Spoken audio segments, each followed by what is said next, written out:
नमस्कार। श्रावण महिना सुरू झाला की अनेक सण उत्सव आणि व्रतवैकल्ये सुरू होतात। नागपंचमीनंतर अनेक सणांची आणि विशेष दिवसांची सुरुवात होते।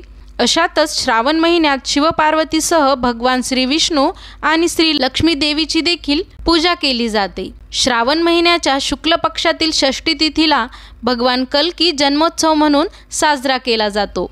यंदा हा शुभ दिवस 30 जुलै 2025 बुधवारी असणार आहे।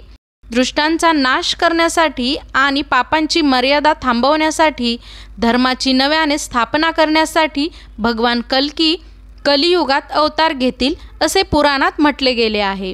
कल्की जयंती हा भगवान श्री विष्णूंच्या भक्तांसाठी अत्यंत महत्त्वाचा आणि शुभ दिवस मानला जातो। या दिवशी भगवान श्री हरी विष्णूंची पूजा करावी, विष्णू सहस्त्रनामाचे पारायण करावे। श्रीमद भागवत पुराण आणि कल्की पुराणानुसार भगवान कल्कीचा अवतार कलियुगाच्या शेवटी येईल असे मानले जाते।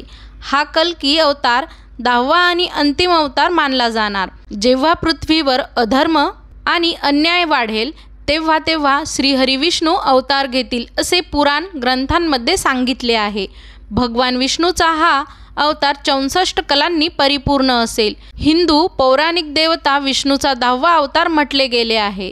कलियुगात कली राक्षसाचा विनाश करेल असे सांगितले आहे। पुराणांमध्ये असा उल्लेख आहे की कल्कीचा जन्म शंबल गावात एका ब्राह्मण कुटुंबात होईल, ज्याच्या पालकांचे नाव पिता विष्णुयश आणि माता सुमती असेल।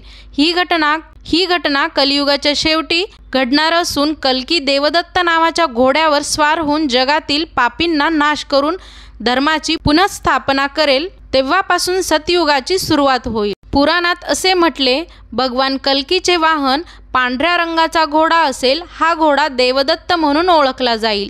परमेश्वर श्री हरी विष्णू म्हणजेच भगवान कल्की घोड्यावर स्वार होऊन जगातील पापी लोकांचा नाश करतील, तसेच धर्माची स्थापना करतील। कल्की जयंतीला भगवान विष्णूंची पूजा करावी आणि या दिवशी उपवास देखील करावा। तसेच कल्की जयंतीच्या दिवशी गरीब आणि गरजू लोकांना अन्नदान करावे।